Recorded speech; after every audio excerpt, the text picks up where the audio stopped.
He's also my memory. All right, good morning. Now we're recording. Garrick Pang's going to share, when we were talking about the month ahead in April, he realized that this was about a year ago, and many of you were here, and he had a miraculous story of his house and things coming together in ways that only God can make happen. And of course, the whole year since then has been full of ups and downs and miracles and different things. Garrick's been involved in some new work in the last year too, and I'll hopefully that comes out in his story. And started way back as a missionary in the mission field of England, heathen world. So Garrick, we're excited to have you share with us, brother, and go ahead, take it away. Thank you, Bengt. And what time do you want me to wrap for Q&A? Yeah, we're going to the discussion generally about 7:45, 7:50. Okay, all right. Well, thank you for joining us. Now, is that Alexis or is it someone else behind there? I know that sometimes different people may share. I don't know if it's your computer or someone else's, but welcome, Kristen, Alexa. This is my first time sharing since we have become a more diverse group in terms of the long history of the fellowship being a men's group, because back in the day when this started, the business leaders of our city were men. How many, what did we figure, 88 years ago, or however many years ago it was that we started. And so I just wanted to say, as I'm starting here, just what a blessing it has been to have the ladies as a part of this group. You are our leaders in our city too, and we just so value what you bring to this group. And so so thank you, ladies, and glad that you're tuned in here today as well. And Garrick, maybe this is a friend of yours, I'm not sure. Welcome, Global Choice. Yes, this is yes, Garrick. I'm going to introduce my brother from Chicago. This Right. is Bumi, and Bumi is originally from Nigeria, but we are fellow franchisees with Event Prep. And so, so Bumi, welcome, brother. It's great to have you. I'm glad that you joined us. We're just getting started. Great. I'll be going with my laptop. I have doctor's appointment by 10, but I'll be listening to you. Okay, appreciate that. Go ahead and mute yourself, and then we'll continue on.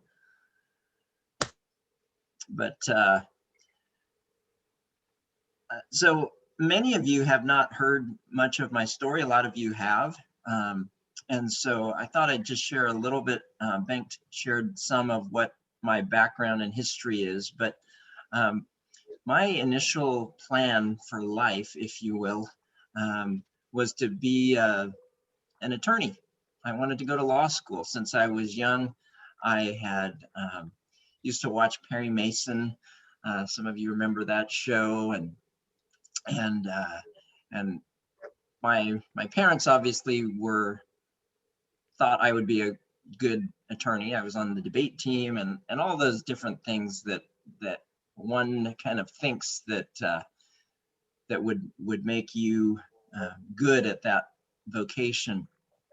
And I had a few things happen in my life that led me down a different path. One of the first ones was that I started playing soccer when I was a kid, and soccer was really big in our neighborhood in Bellevue back in the 60s and 70s, and all the kids were starting to play, and so I started playing, and that became my my first true love, if you will. Every day after school, I would be out with a soccer ball with the kids, and when the kids weren't out there, I'd be out there by myself. Our neighbors had a grass hill, and I would kick the ball up onto the hill and it would roll back to me, so I had someone to play with. And I just developed this love for the game. And so that was one of the big things that happened. And interestingly, we were going to church a little bit when I was in second grade, and then I started playing soccer. And so then we stopped going to church because the weekends were too busy. And so I didn't really grow up going to church. And interestingly, when I was in junior high, the Billy Graham Crusade came. It was the first event in the Kingdom. It was the opening event, and the stadium that once was. I think everyone around here knows of that place. But for the very first time, I heard a real clear presentation of the gospel, and realized that it was good news, and it was what I wanted and what I needed for my life. And so we were up on the very top third deck with my family. And so when they made the call to walk down to the front, I didn't. But I began at that point. I shouldn't say I began, because I had gone to church before, but I continued on my journey toward Jesus. So fast forward a few years, and I did a lot of searching while I was in high school, and I actually got really depressed because I had kind of everything that you would think that people would want. I was relatively popular. I was very active in music. I'm a saxophone player. I was, first chair band in jazz and concert band and all those different things. I was in the honor society. I was calculus club. I was, class president for a couple of years. And I just got so depressed because I thought, gosh, what is my life for? And I got discouraged, and to the point where I was even wondering, gosh, is life really worth living? And I think a lot of high schoolers go through this kind of soul searching time. And so I remembered the Billy Graham thing. And so I started kind of seeking out spirituality. And so I was looking at all these different religions, and I was very much kind of a believer of many roads lead up the same mountain. And I around about that time, a guy who was actually parking cars in Chinatown in a restaurant, he boldly invited me to come to Chinese Baptist Church. And I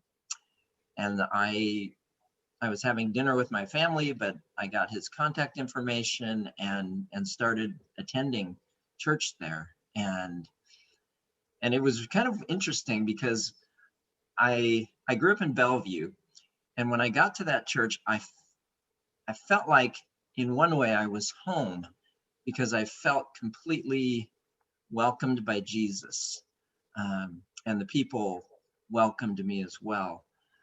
But I never felt more out of place in my life because everybody around me was Asian.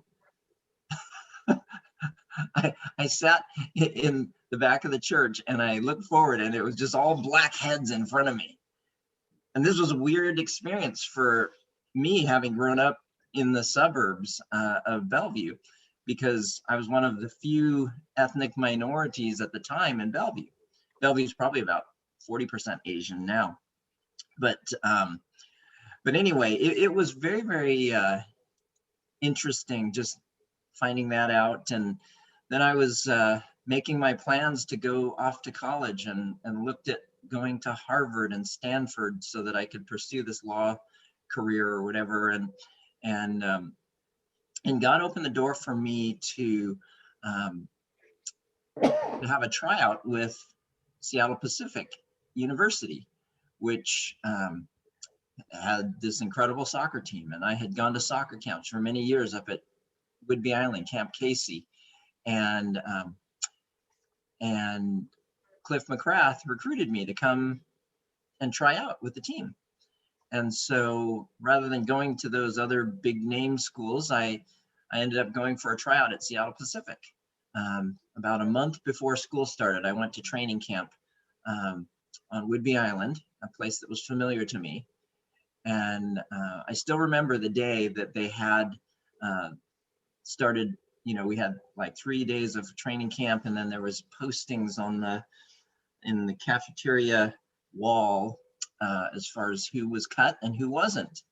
And so I remember walking in there and looking at the list, and somehow not seeing my name on the list. I just missed it. And so I looked again at the list, and my name wasn't there. And I'm thinking, there's got to be some mistake, because I had prayed and I had asked God, and the door had clearly opened for me to be there, and all those things. But how could it be that I didn't make the team? And sure enough, I wasn't on the list. And I went home, with my tail between my legs. Yeah. Hey, Bookany, I think you got unmuted. Hi, Janet. There we go. So anyway, I was in a situation where I knew God had drawn me to that place, but I wasn't quite sure what I was supposed to do. But this relates actually to the rest of my story that I'm going to share, because what happened is that Seattle Pacific, as many of you know, several of you are alums of Seattle Pacific. It's a Christian university, and I had been growing in my faith and really felt like God had opened the door to get me there, that there must be a reason for me to be there. And so I went home and just made my plans to start the school year a few weeks later. Well, it turns out that a few of the guys couldn't get their financial aid figured out, and I ended up getting back on the team. I wasn't on the first team, but I was on the reserve team.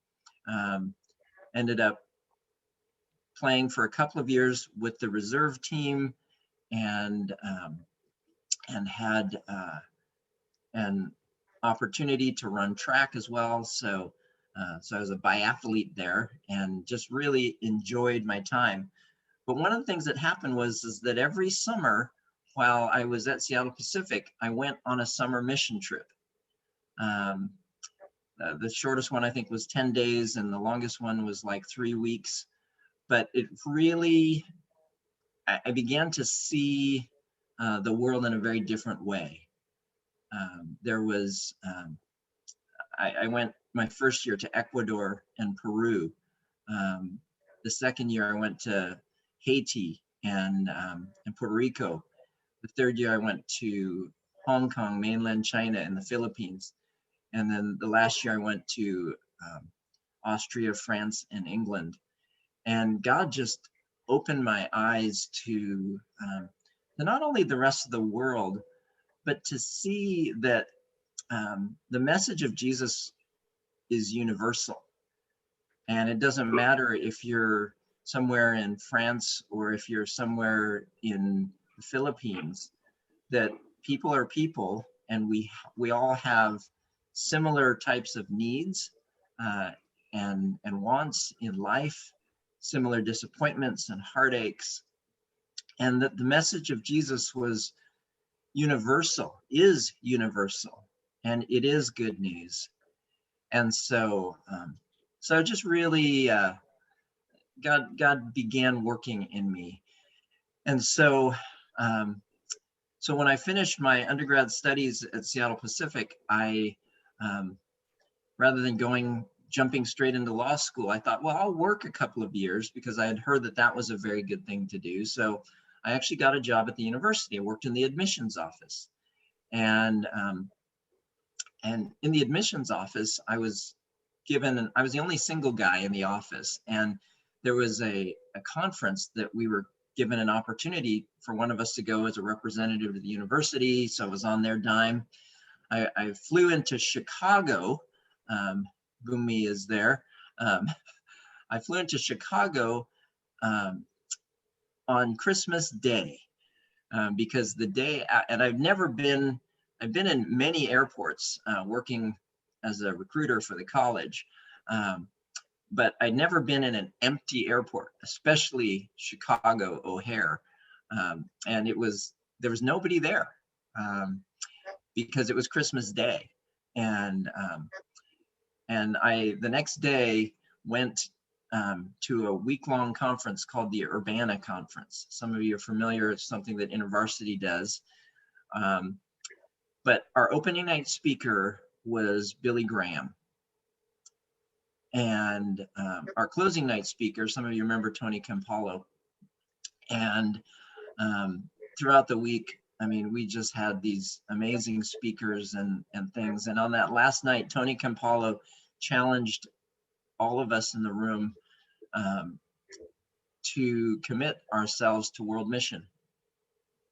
And unlike at the Kingdom where I didn't stand, I said a prayer in my heart, but on that day in the University of Illinois, Champaign-Urbana Stadium, basketball stadium, arena, or whatever they called it, I stood and I gave my life completely over to Christ for whatever purposes that he had in store.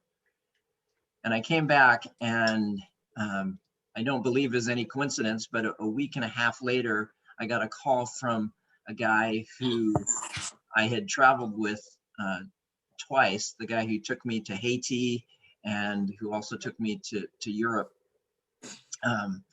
He'd grown up as a missionary in Haiti. And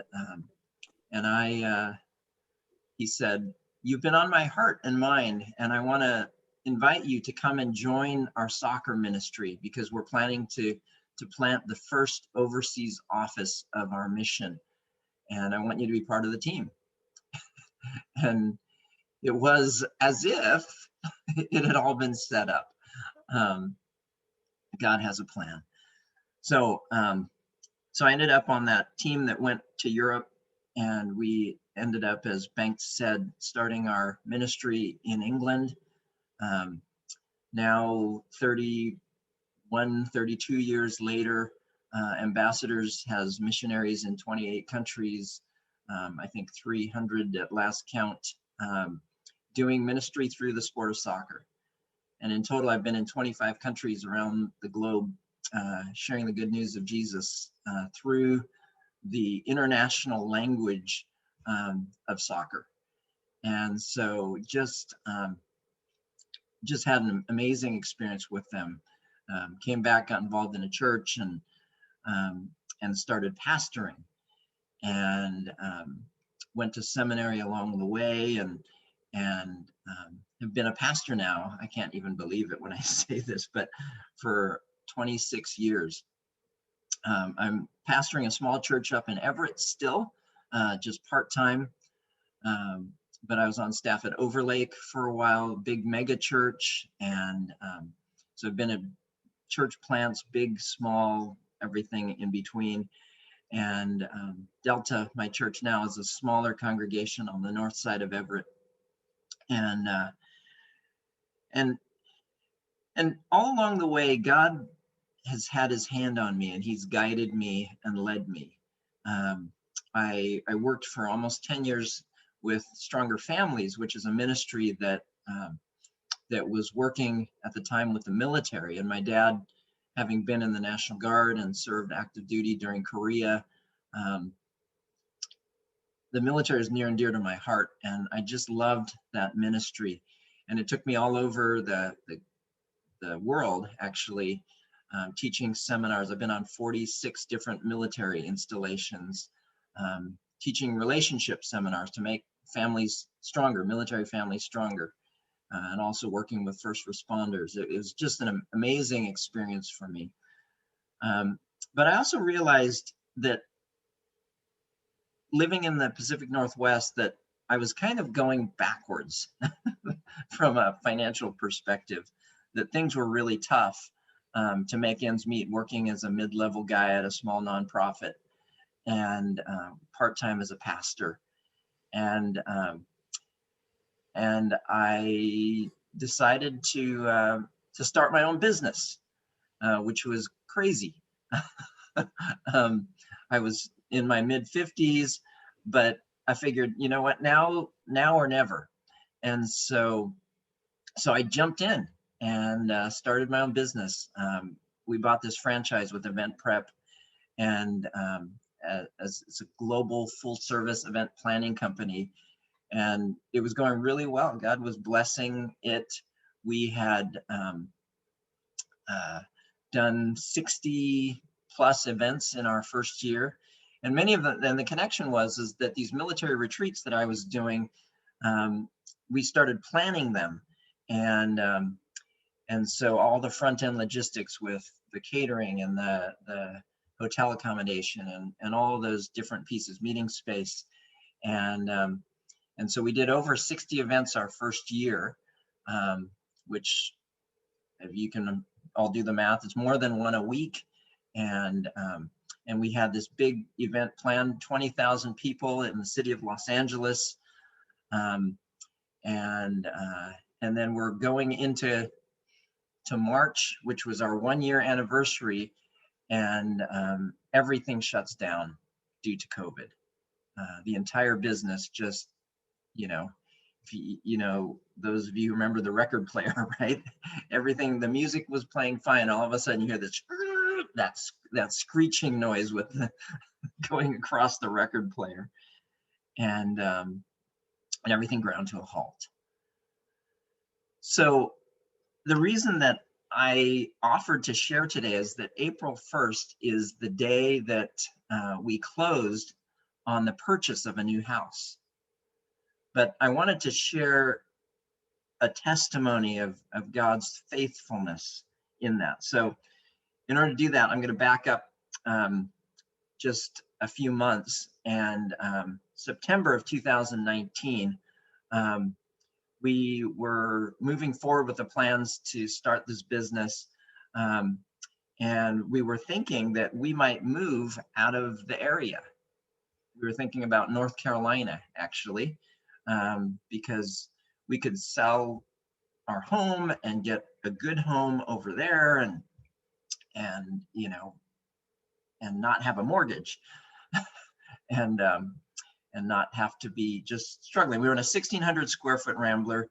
There's 5 of us, and my older boys are 25 and 22 now, and they were still at home. We have our 12-year-old as well, and so we thought, okay, let's we're moving all forward, and the what happened is the builder came to us and he offered to buy our house, and he offered us a ridiculous amount of money for it, and so we're like, sure, let's go for it. And so we're making these plans and trying to think of where to move, and we put up this list on my whiteboard in my office, and we made a list of everything that we wanted in a house.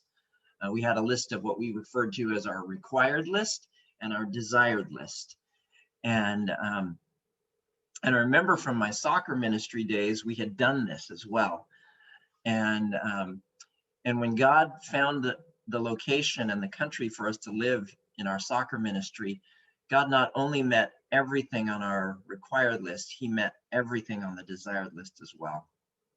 And so we're moving forward now, and we're thinking, okay, maybe North Carolina, and and so we're praying, and my son's asking me a question. Yes, you can put the dog here. This is Beanie. She's my grand puppy. And so, all right, okay. Got this sharing. So we're making all these plans, and then we just feel like the Lord's saying, don't go to North Carolina. So we start looking here locally, and we still have this list, and we were still praying and trying to see if it could be possible. And we found this house in Renton, and it was in January that we found this house. And so the builder had given us like an 8-month window or whatever it was from September. He said, we're going to close at the end of April, because that's how kind of his timing worked out. And so we thought, this is great. We've got time to pack up. We've got time to search for a house and, get everything settled. And so we found this house in Renton, and it was perfect.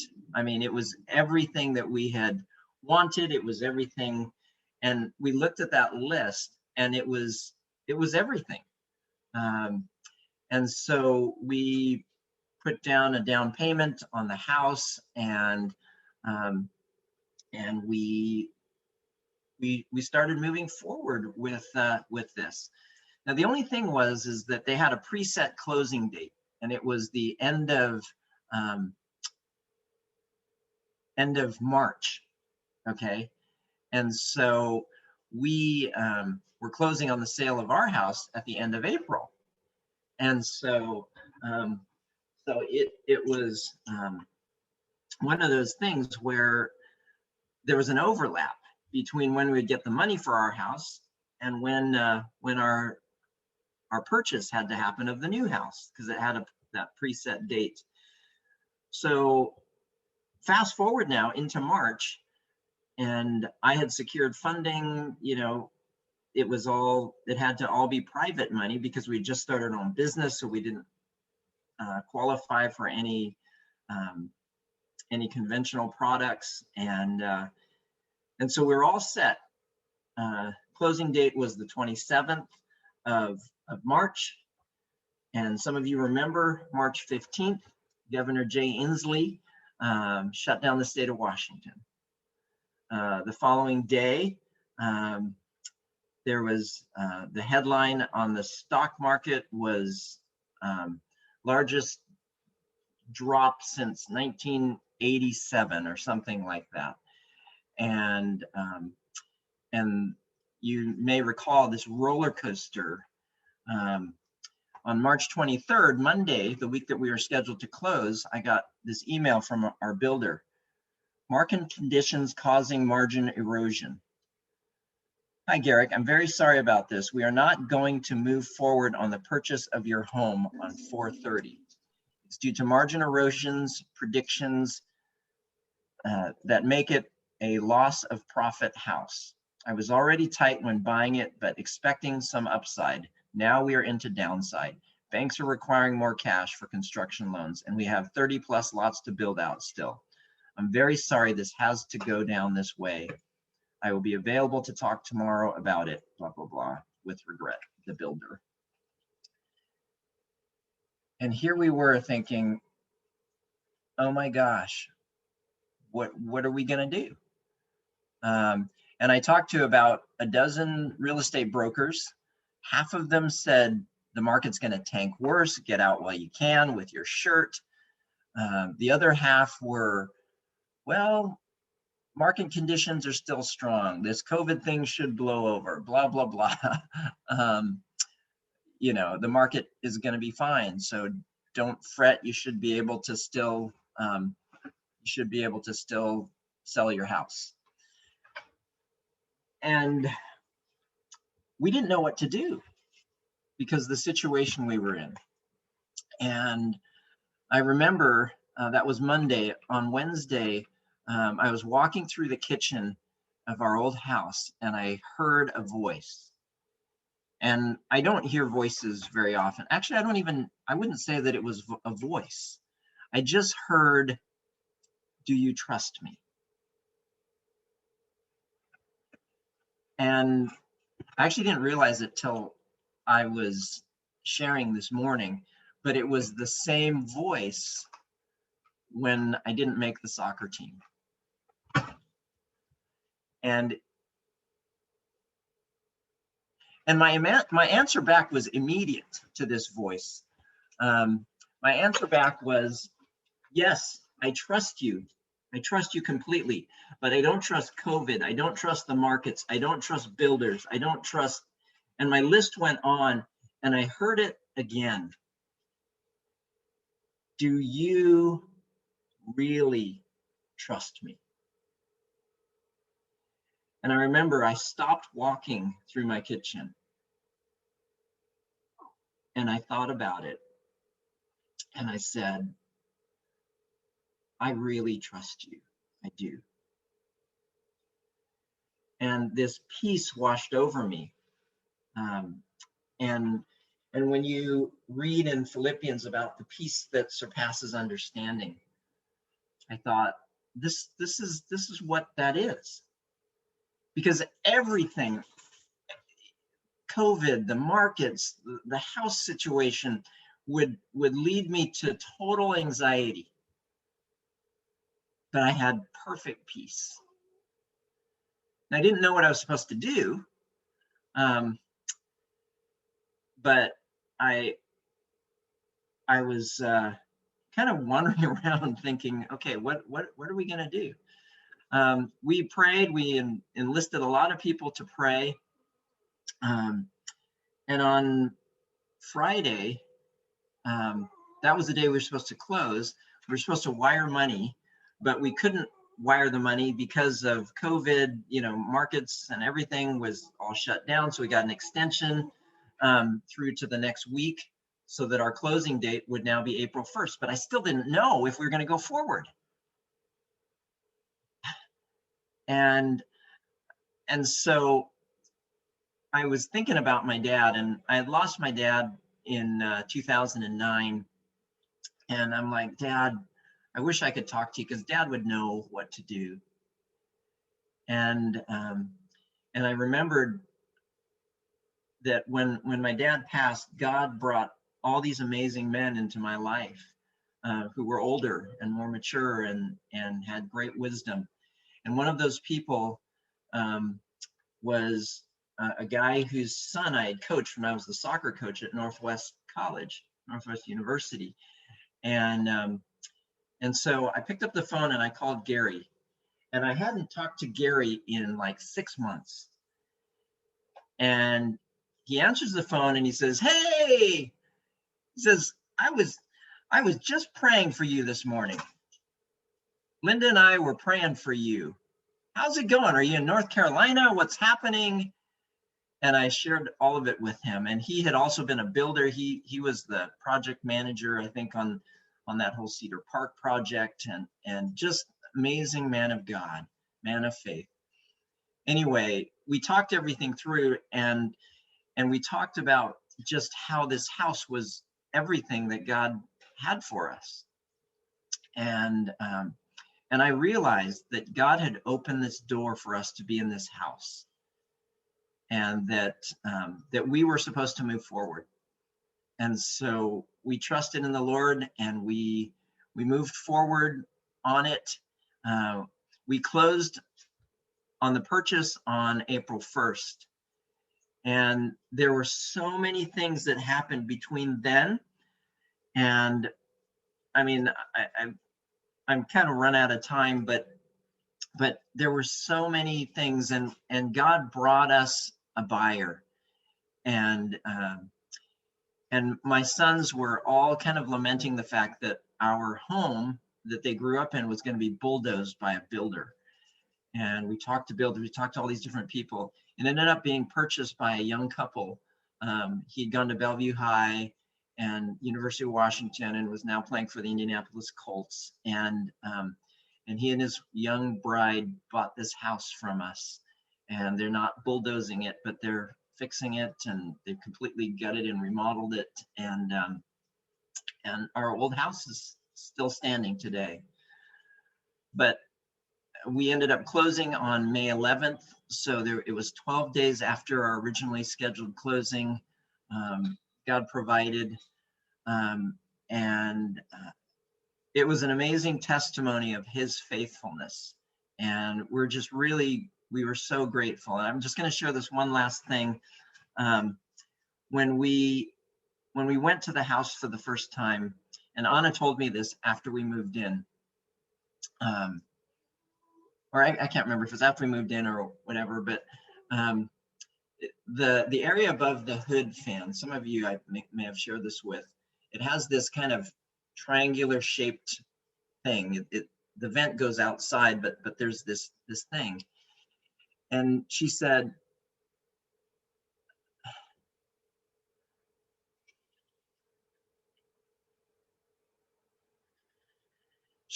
I never told anyone about this, but I saved these pictures in my Pinterest.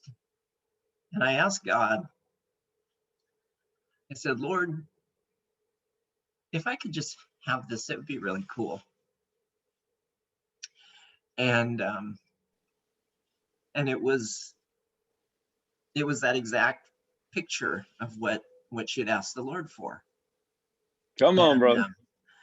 And I think that it was, it actually may have been just during the process of when we were trying to make the decision. And I knew that, that God had this house for us. And we've completely committed this house to ministry. And we're planning the fellowship summer picnic. And so we're planning to host at our house. So I'd love for you all to come and celebrate with us this summer in August, the fellowship picnic. But anyway, I'll stop sharing now and open up for a little Q&A time. All right. God is good, isn't he? Garrick, thank you. Thank you. You're gonna need to refresh your fluids. Get some hydration there. Thank you. Who has a comment or question for Garrick?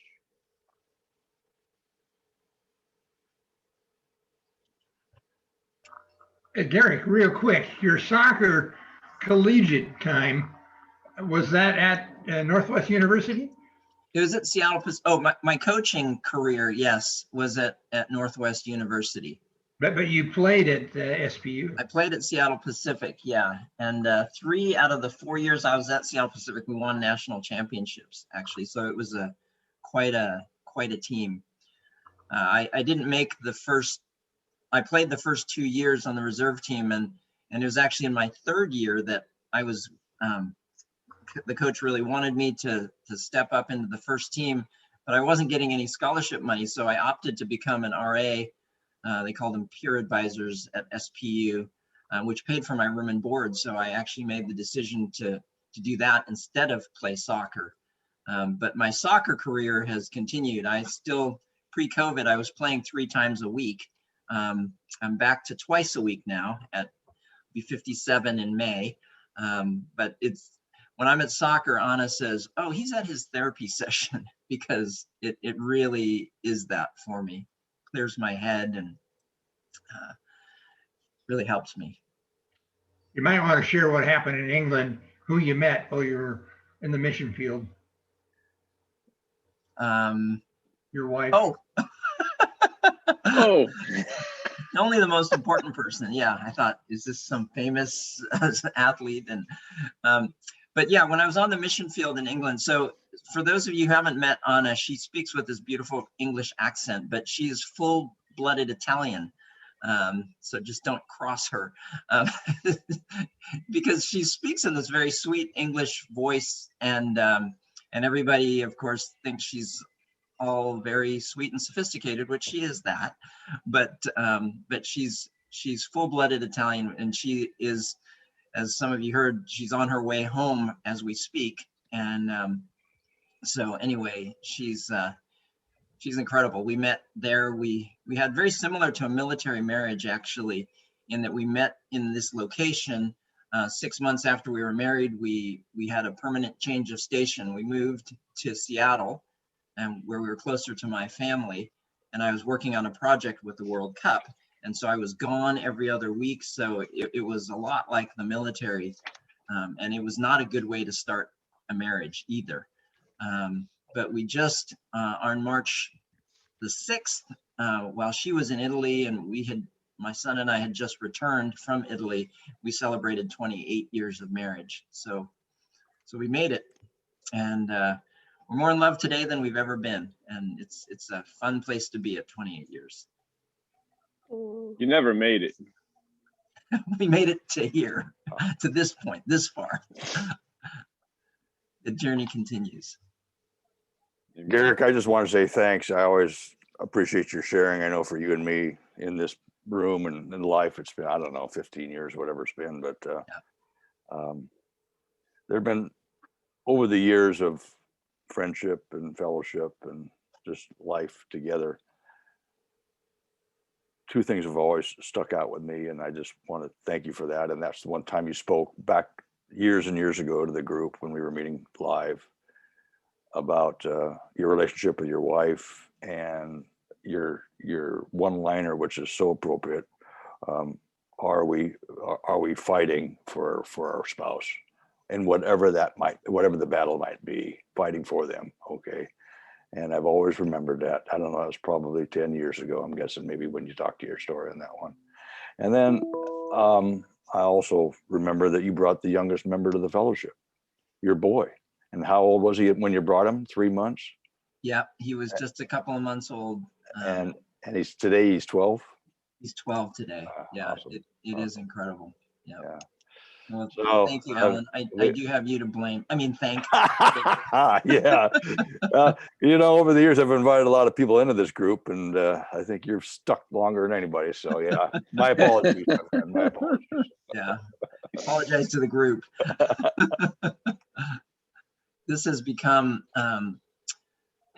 initially I came because I was starting a job with a nonprofit, and I was I was the executive director, and I was looking to meet business people, and for fundraising kinds of things, and I didn't know when I came what an impact this group would have. And as has been shared many times, the meetings are great and the time together and fellowship, but it's the meetings outside of here that really make a difference. I remember when I was serving as the president during that year, Grant Gustafson and I sat outside of my house in his old car, and we prayed. And one of the things we specifically prayed for was God opening the group to be more diverse and to have women as a part of our group. And in that same house where we had all the issues and challenges that we sold, there were several brothers who came when I was in between jobs, and they brought me a stack of cash and paid for my water bill when our water was ready to be shut off. These are guys from the fellowship. And yeah, I don't want to get overly emotional again, but this group has changed my life. So many of you prayed for me, and I'm just so grateful and thankful to you, Alan, and to all of you who really have touched me. So.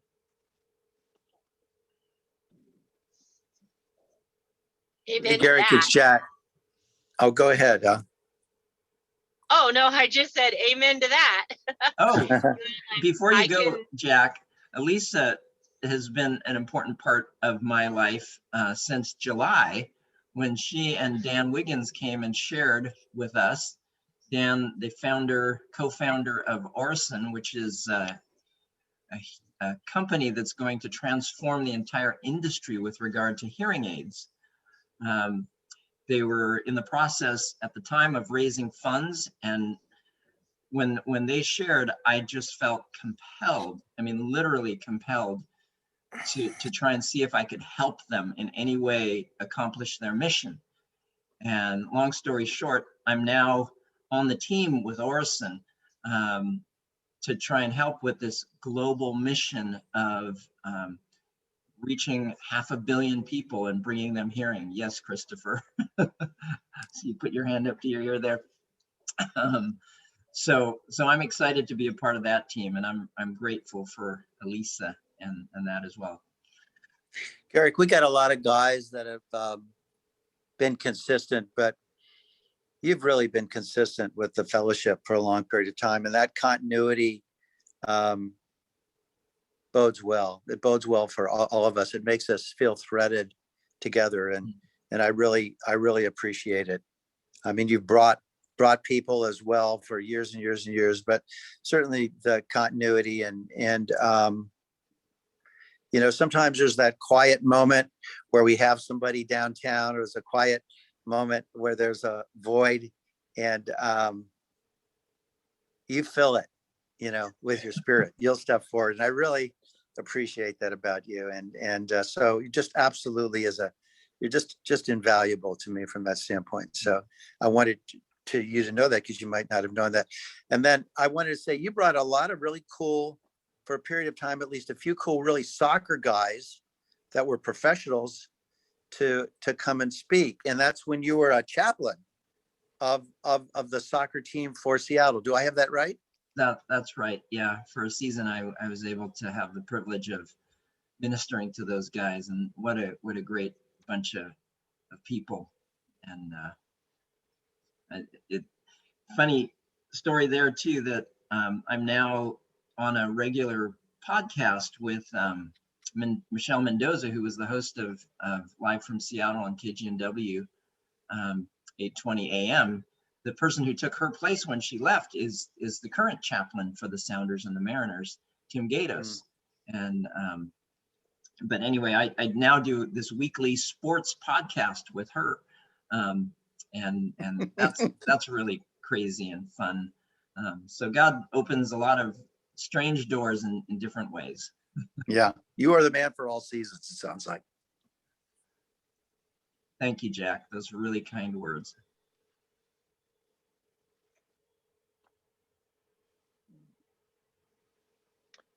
I still have a picture one morning, Garrick, when you brought the young man who came from England, African background, who played, deep believer, who played and then broke his leg in a horrific accident on the pitch. Yeah. Steve That was a fun- Zakawani, originally Zakawani. from Congo. Yeah. Yeah, Congo. that was a wonderful morning. Yeah. We'll get Steve back to share again. He has quite a story of God's provision in his life. He's now does the commentary for the Sounders. He's one of their announcers. Hey, good. Very deep faith. Jack. Hey, Jack. Hey, good morning. Question. I didn't get to connect. I got, you were in your story, you were at this point where you called this kind of guy of wise counsel, and you had been rejected because of the house, the builder had kind of rejected or couldn't go forward financially with the house. But now you have this new house, and I didn't get to connect with how that wise kind of advisor kind of maybe connected you to something else, or what was that connection? Can you fill that in? Yeah. It was one of those situations where I didn't know what to do, literally, because here we had to make the decision to go forward with the purchase, but the sale hadn't happened, and we didn't know if it was going to happen. And so I had several $100,000 kind of in the balance, that if we didn't sell our house, we'd end up with two houses and we would probably lose them both. Right. And the cool thing, and you guys have probably experienced this, when you have people who are wise counsel to you, yes, they share wisdom, but what they often do most is they draw you out to talk things through and to see the situation. And so often we already have the answer ourselves. Mm. And at the end of the call, I remember him saying, I think you know what you're supposed to do. And it was clear, and it became clear. And part of that was because of the fact that we had seen God provide in all these different ways, and that this house met everything on both lists and Anna's thing. And I mean, it just was like, okay, God, we're going to trust you. And it was a step of faith. And some might say it was kind of foolish, but it clearly, God had his hand on us. And so does that help connect the dots there, Jack? Yeah, it sounds like you kind of let go of, I mean, you put your house on the market and then went ahead and took a step of faith. Yeah. Yep. And the Lord provided this other place. Yep. Yep. Right. And we had this other buyer who ended up, and it's funny because the money that the builder had paid us, he had given us a $50,000 non-refundable earnest money, so that was ours. But then when the couple, we negotiated the price with them, it ended up being just a few dollars different from what we would have gotten from the builder. It was actually a little bit, slightly more. That's great. Yeah. Hey, thanks. Yeah. That's good. I think these kinds of things are good faith stories because oftentimes in the pragmatic side of the practical logistics of life, you know, we kind of have to be reminded that the Lord is in the details, and you know, and it creates stress and all that kind of stuff. But yeah, it's always good to kind of just bear witness to what He's done. So I remember, because I preach every Sunday pretty much, and when the lockdown first happened, I remember saying to the church, none of this pandemic has caught God off guard, surprised him in any way. He's sure, and he knows the beginning from the end. He knows how it's all going to turn out, and we can trust him because he's trustworthy. Amen. Amen. Yeah. Well, thank you. Thanks for sharing that.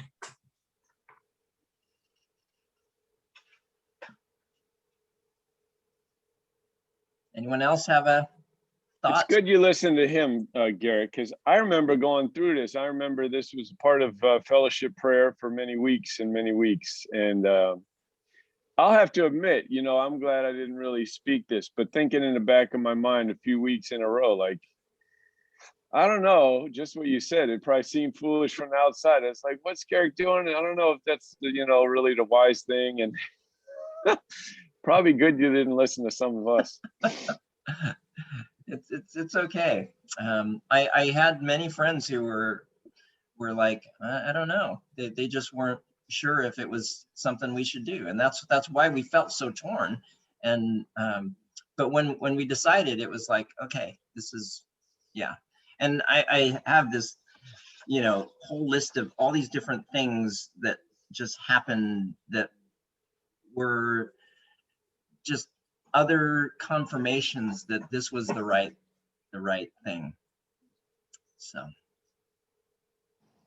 Elisa, you look like you're going to say something. I was going to say, you know, I am such a believer in faith and trusting the Lord. I think that it's a remarkable story that you share again, just affirming everything we believe in. So I'm so incredibly grateful for you and so incredibly grateful for the fellowship and Alan and introducing us to you and Jim and everything that's unfolded. As I'm sitting here, you all know my story and how I slept in a car, and here I am. That story I told about Christine in the first time I met her and how she pulled up in a Tesla. And over the weekend, I don't know if you guys saw, my boyfriend bought me a new Tesla Model Y, brand new. And I thought, God is amazing. I once slept in a car at a rest stop, and along comes Boaz. Well, God is good and he does provide. Yeah, it's in the most unexpected ways. So Christine told us that as well. She tells the story in her book about how there was no way she and Mitch were going to get that house, and she believed it was hers. If you follow the story, and she said Mitch's income had to double for them to be able to get the house. And in that 30 days, his income doubled.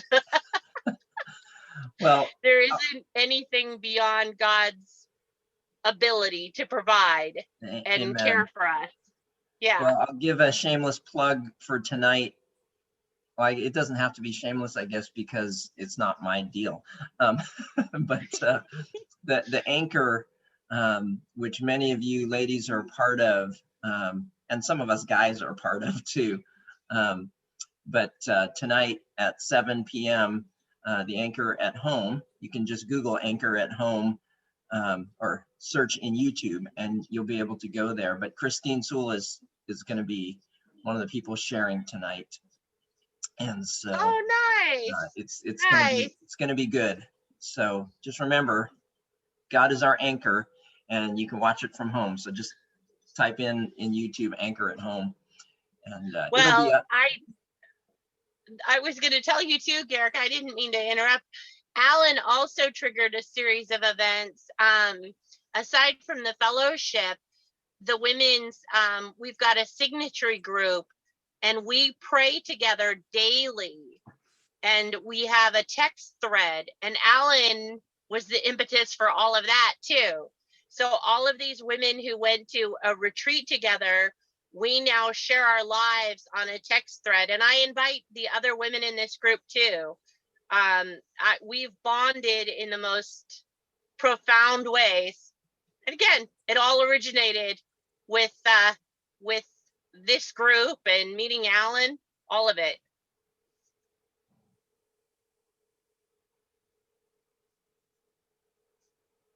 Bank to ask the question, the Anchor time, it's at 7 o'clock tonight. And if you happen to miss it at 7, it'll be there on YouTube. Yeah, I appreciate you mentioning that, Garrick. I'd forgotten about that, but yeah, even if we do miss it, it'll be out there on YouTube for a while, I'm sure. Yep. Anchor at Home. Anchor at Home. Yeah, Anchor just at type Home. that in and you'll find it. All right, Bank, you can probably stop the recording.